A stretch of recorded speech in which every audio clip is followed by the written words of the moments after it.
Chief minister Revanth Reddy ने कहा कि बदले हालात के मुताबिक निसाब में तब्दीली लाने के लिए एजुकेशन कमीशन कायम किया जाएगा ताकि मसाइल को हल किया जा सके।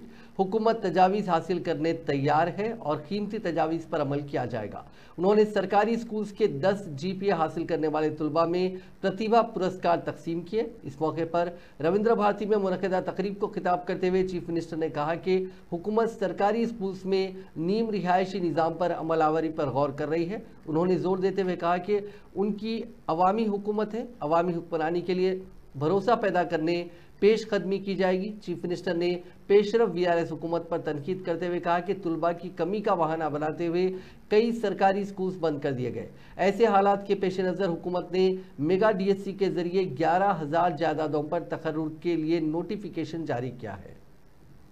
నారాయణ కాలేజీలో ర్యాంక్ సాధిస్తే నారాయణ గారు ఫోటో దిగి ఈ విద్యార్థులు నా కాలేజ్ అని చెప్పుకుంటాడు।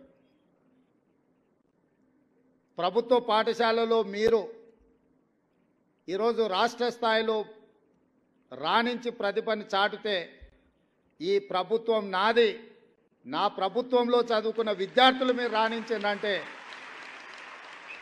మీరందరూ మా విద్యార్థులు।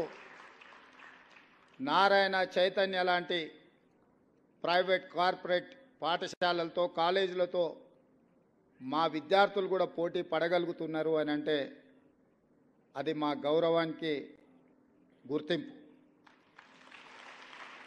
ఇందులో మా ప్రయత్నం పెద్దగా లేకపోయినా మా ప్రభుత్వం పెద్ద ఎత్తున మీ పట్ల దృష్టి సారించకపోయినా మట్టిలో మాణిక్యాలుగా మీరు రాణించి ఈనాడు ఈ ప్రభుత్వానికి గౌరవం తెచ్చిపెట్టినందుకు విద్యార్థులందరినీ కూడా మనస్ఫూర్తిగా నేను అభినందిస్తున్నా। ఈరోజు ఈ దేశంలో IASలైనా IPSలైనా IFSలైనా వివిధ ఉన్నతాధికారులు మా ప్రభుత్వంలో పనిచేస్తున్న